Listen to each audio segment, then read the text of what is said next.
বাংলাদেশের জনগণের পক্ষ থেকে জাতীয় চিলড্রেন পার্টি এনসিপিকে আমরা নিষিদ্ধ ঘোষণা করলাম। তাদের কোনো রাজনৈতিক নিবন্ধন নাই।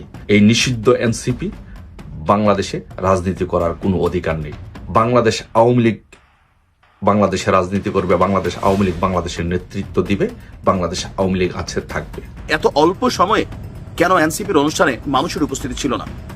খুব বেশি মানুষ ছিল না, বড়জোর 2-4-5 হাজার হয়েছে কিনা, বাট সেখান থেকে ডক্টর মোহাম্মদ ইউনূসকে কঠোর বার্তা দেওয়া হয়েছে, উল্টাপাল্টা হলে আপনাকেও বিদায় করতে এই ছাত্র জনতার নাকি সময় লাগবে না। কোনো কৌশলই শেষ পর্যন্ত বোধহয় কাজে দিল না। তো সময় টিভির ফুটেজে 1000 লোকও দেখা যাচ্ছে না। সময় টিভির যে দুটা ফুটেজ সময় টিভি ড্রোন শটে দেখিয়েছে, সেখানে হচ্ছে 500 মানুষ গুনে ফুরিয়ে যাবে হয়তো, সেরকম অবস্থা।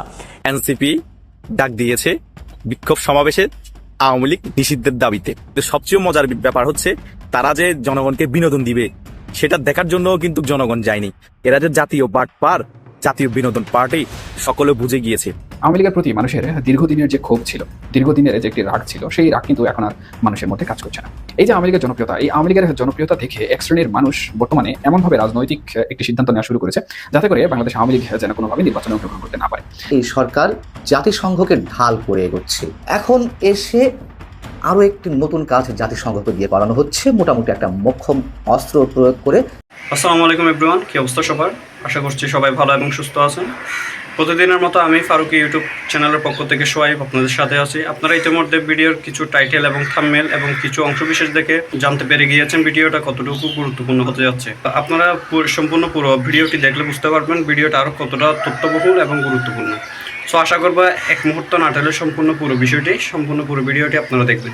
সম্পূর্ণ ভিডিওটি শুরু করার আগে আপনাদের কাছে একটা অনুরোধ জানিয়ে রাখতে চাই, যারা আমাদের এই ইউটিউব চ্যানেলে এখনও নতুন তারা অবশ্যই সাবস্ক্রাইব করে একটা লাইক দিয়ে পাশে থাকবেন। সো চলুন শুরু করি, লেটস বিগিন। বাংলাদেশে আওয়াজ দিয়া 2রা মে এনসিপির যে আওয়ামী লীগকে নিষিদ্ধের সমাবেশটা ছিল, আমি খুবই হতাশ হলাম যে এত অল্প সময়ে কেন এনসিপির অনুষ্ঠানে মানুষের উপস্থিতি ছিল না। খুব বেশি মানুষ ছিল না, বড়জোর 2-4-5 হাজার হয়েছে কিনা এটাই সন্দেহ। এর মধ্যে আবার কালের কণ্ঠের সাংবাদিকরা গিয়ে আরেক পেস লাগাইছে। কোনটা? অনেক মহিলাদেরকে জিজ্ঞেস করে কেন আসছেন, খালেদা জিয়া আসছি। কেন আসছেন? জানি না, আমরা আসতে করতে আসছি। মানে ওই যে পুরানা যে রাজনৈতিক কালচার, মানুষ ভাড়া কইরা আইনা জনসমাবেশ বড় দেখানো। এখন তো জামাত আর সাপোর্ট দিচ্ছে না, বিএনপি সাপোর্ট দিচ্ছে না, তো সারা বাংলাদেশে এনসিপি কোন লেভেলে আছে এটার একটা বহিঃপ্রকাশ আজকে আমরা দেখিয়ে ফেললাম। তারপরে টুকিটাকি মানুষ হয়েছে, বাট সেখান থেকে ডক্টর মোহাম্মদ ইউনূসকে কঠোর বার্তা দেওয়া হয়েছে। ওনার নিয়োগকর্তারাই বলছে যে এই দলটির যিনি যুগ্ম আহ্বায়ক আছেন এই মুহূর্তে গণমাধ্যমে বা বিভিন্ন জায়গায়, যার বক্তব্য খুবই ক্ষুরোধার হিসাবেই গণনা করা হয়, সারোয়ার তুষার, তিনি ডক্টর ইউনূসকে বলছেন যে আপনাকে স্পষ্ট করে জানিয়ে দিতে চাই। কাকে? ডক্টর ইউনূসকে। এই দেশের জনগণ আপনাকে অন্তর্বর্তী সরকারের নেতৃত্বে এনেছে, তাই আপনি নন, বরং দেশের ছাত্র জনতা এবং বিরোধী রাজনৈতিক শক্তি ঠিক করবে আওয়ামী লীগের ভবিষ্যৎ। এখানে আবার কৌশলগতভাবে তার একটা শব্দ যোগ করেছে, বিরোধী রাজনৈতিক শক্তি। এতদিন ছিল শুধু ছাত্র জনতা, এখানে বিএনপিকেও একটু পকেটে রাখার জন্য ট্রাই করা হয়েছে। তুষারের বক্তব্য যে যারা আওয়ামী লীগ এবং তার দোসরদের পুনর্বাসনের চেষ্টা করছেন তাদের হুঁশিয়ারি করে দিচ্ছি, এই দূরভিসন্ধি সফল হবে না।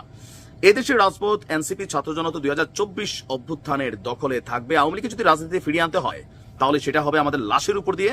যতদিন এনসিপি আছে ততদিন এই খনিচক্রের জন্য কোনো রাজনীতি থাকবে না। আচ্ছা, এই বক্তব্যগুলো কেন আসলো?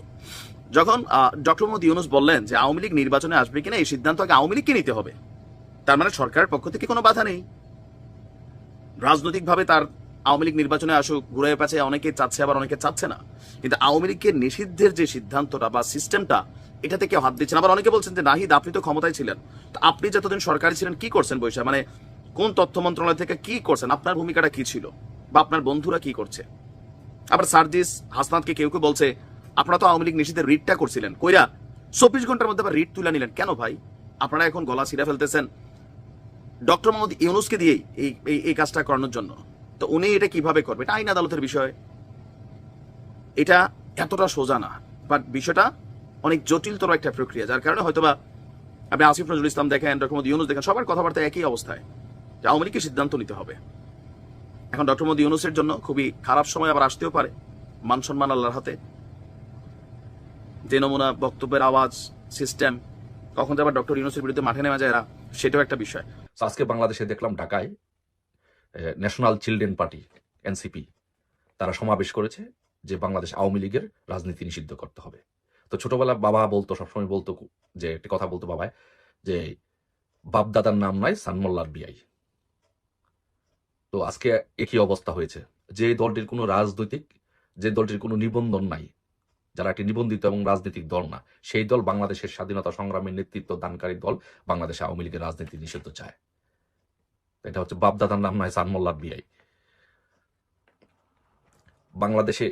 বাংলাদেশে স্বাধীনতার নেতৃত্ব দানকারী দল হচ্ছে বাংলাদেশ আওয়ামী লীগ। আজকে সেই দলের বিরুদ্ধে আজকে মিছিল করে যে বাংলাদেশ আওয়ামী লীগকে নিষিদ্ধ করতে হবে। কয়জন মানুষ হয়েছে এখানে? কতজন মানুষ হয়েছে? 500 মানুষ হয়েছে, 200 ক্যামেরাম্যান হয়েছে, সর্বমোট 700 মানুষ। এই 700 মানুষটি বাংলাদেশ আওয়ামী লীগকে নিষিদ্ধ করতে চায়। আরে বেটা, শুধু মতিঝিল থানা আওয়ামী লীগ, অথবা মতিঝিল থানা ছাত্রলীগ, অথবা মতিঝিল থানা যুবলীগ, অথবা যে কোনো বাংলাদেশে ঢাকা শহরের যে কোনো একটা ইউনিটের ছাত্রলীগ, যুবলীগ বা আওয়ামী লীগ এর চেয়ে বেশি মানুষ নিয়ে মিছিল করার, সমাবেশ করার সক্ষমতা রাখে। আর তুমি সেই দলকে নিষিদ্ধ করার জন্য রাজপথে নামার এজেন্ডা নিয়ে বাস্তবায়ন করার জন্য আসছো। এটা কিসের জন্য আসছে জানেন? এই দেশের জনগণকে বুঝতে হবে এটা কেন আসছে। এই বাংলাদেশের জনগণের দৃষ্টি ভিন্ন খাতে প্রভাবিত করার জন্য, এই বাংলাদেশের জনগণের দৃষ্টি ভিন্ন দিকে নেওয়ার জন্য তারা আওয়ামী লীগের নিষিদ্ধের মিছিল বা নিষিদ্ধের দাবি নিয়ে আসছে। মূল বিষয়টা হচ্ছে করিডোর। এই ইনুস, সুদখোর মহাজন ইনুস বাংলাদেশে যে করিডোর দিয়েছে, মার্কিন যুক্তরাষ্ট্রকে এখানে যে করিডোর দিয়েছে, সেই করিডোর ইস্যুটাকে ধামাচাপা দেওয়ার জন্য এখানে পার্বত্য চট্টগ্রাম অঞ্চল নিয়ে যে একটি খ্রিস্টান রাষ্ট্র হবে, মার্কিন যুক্তরাষ্ট্র এবং ইসরায়েলের যে একটি শক, সেই শক বাস্তবায়নের মূল বাংলাদেশে খলনায়ক হচ্ছে এই ইনুস। এই ইনুস মার্কিন যুক্তরাষ্ট্র এবং ইসরায়েলের সাথে চুক্তি করে শেখ হাসিনাকে ক্ষমতা থেকে সরিয়ে এখানে একটি খ্রিস্টান রাষ্ট্র করতে চায়। আর সেই জন্য এই দৃষ্টিটাকে মানুষের কাছ থেকে সরানোর জন্য বাংলাদেশ আওয়ামী লীগ নিষিদ্ধের দাবি নিয়ে মিছিল করা হচ্ছে। মানে মানুষের দৃষ্টিটাকে, আন্দোলনটাকে ভিন্ন খাতে নেওয়ার জন্য চেষ্টা করা হচ্ছে। কিন্তু মাপ পাবেন না। বাংলাদেশ আওয়ামী লীগ বাংলাদেশে রাজনীতি করবে, বাংলাদেশ আওয়ামী লীগ বাংলাদেশের নেতৃত্ব দিবে, বাংলাদেশ আওয়ামী লীগ আছে, থাকবে। বাংলাদেশের জনগণের পক্ষ থেকে জাতীয় চিলড্রেন পার্টি এনসিপিকে আমরা নিষিদ্ধ ঘোষণা করলাম। আজ থেকে বাংলাদেশের সকলে, বাংলাদেশের প্রত্যেকটি মানুষ যখন এনসিপির নাম নেবেন, তখন সকলে এই এনসিপিকে নিষিদ্ধ জাতীয় নাগরিক পার্টি হিসেবে ডাকবেন। তাদের নামের পিছনে আজ থেকে সকলে এটি ব্যবহার করবেন, বাংলাদেশ জাতীয় নাগরিক পার্টি এনসিপি হচ্ছে নিষিদ্ধ সংগঠন। তাদের কোনো রাজনৈতিক নিবন্ধন নাই। তারা ৭১-এর মুক্তিযুদ্ধের চেতনায় বিশ্বাস করে না। বাংলাদেশের রাজনীতি যারা করবে, তাদের বাংলাদেশে যারা রাজনীতি করবে, তারা ৭১-কে বিশ্বাস করতে হবে, মুক্তিযুদ্ধকে বিশ্বাস করতে হবে, দেশের স্বাধীনতা বিশ্বাস করতে হবে। যারা ৭১, মুক্তিযুদ্ধ এবং দেশের স্বাধীনতা বিশ্বাস করবে না, তারা বাংলাদেশে রাজনীতি করার কোনো অধিকার নেই। এই নিষিদ্ধ এনসিপি বাংলাদেশে রাজনীতি করার কোনো অধিকার নেই। আজ থেকে বাংলাদেশে এই এনসিপি হচ্ছে নিষিদ্ধ। তাদেরকে নিষিদ্ধ ঘোষণা করলাম। সকলে আজ থেকে বাংলাদেশকে এনসিপিকে নিষিদ্ধ এনসিপি হিসেবে আখ্যায়িত করবেন। এই সরকারের পেছনের শক্তিকে আমি নিজেই বেশ অনেক দিন ধরে খোঁজার চেষ্টা করেছি। এখন সবার কাছে পরিষ্কার, এই সরকার জাতিসংঘকে ঢাল করে এগোচ্ছে। মহাসচিবের মুখ দিয়ে, জাতিসংঘের মহাসচিবের মুখ দিয়ে, আন্তোনিও গুতেরেসের মুখ দিয়ে বের করা হলো সংস্কারের পক্ষে সাফাই। এরপরে রাখাইনের উদ্দেশ্যে বাংলাদেশের মধ্য দিয়ে কথিত মানবিক করিডোরের কথা এলো, তাকে দিয়ে যুক্তরাষ্ট্রের যে চাওয়াটি সেটি বের করে নিয়ে আসা হলো। এবং এখন এসে আরো একটি নতুন কাজ জাতিসংঘকে দিয়ে করানো হচ্ছে। মোটামুটি একটা মোক্ষম অস্ত্র প্রয়োগ করে গণমাধ্যমকে সাইজ করা হবে। শেখ হাসিনা সরকারের আমলে সাংবাদিকদের ভূমিকা কেমন ছিল তা নিয়ে জাতিসংঘকে দিয়ে একটি পূর্ণাঙ্গ রিপোর্ট করানো হবে। এবং এই কথাটি বলেছেন সেই প্রেস সচিব, আমাদের প্রধান উপদেষ্টা, সেই বহুল আলোচিত প্রেস সচিব শফিকুল আলম। তিনি শুক্রবার একটি অনুষ্ঠানে বলছিলেন যে গত 15 বছরে শেখ হাসিনা সরকারের আমলের সাংবাদিকদের ভূমিকা কেমন ছিল তা মূল্যায়ন করে বিস্তারিত প্রতিবেদন প্রকাশের বিষয়ে জাতিসংঘের সহায়তা চাওয়া হবে। জাতিসংঘ জুলাই গণহত্যা নিয়ে একটি চমৎকার প্রতিবেদন দিয়েছে, বেশ ভালো কথা। কিন্তু প্রশ্ন হচ্ছে কি যে আওয়ামী সরকারের যে 15.5 বছর, এই সময়টি জুড়ে কারা দালালি করেছে, কারা চাটুকারিতা করেছে, কারা সোল্ড আউট হয়েছেন, এসবই তো আমরা জানি। অসংখ্যবার কথা বলেছি এ নিয়ে, অসংখ্যবার, নামগুলো মানুষের মুখস্থ। তো একটা গণমাধ্যম সংস্কার কমিশনও করা হলো, তারা প্রতিবেদনও দিয়েছে সরকারের কাছে। তাহলে এখন আবার জাতিসংঘকে দিয়ে প্রতিবেদন করানোর কি অর্থ আছে? উদ্দেশ্যটা কি? উদ্দেশ্য তো অবশ্যই কিছু একটা আছে। এবার জাতিসংঘের মাধ্যমে এ ধরনের একটি প্রতিবেদন করানোর নামে দেশের সব গণমাধ্যমকে একটা হুমকির মুখে রাখার ব্যবস্থা করা হচ্ছে।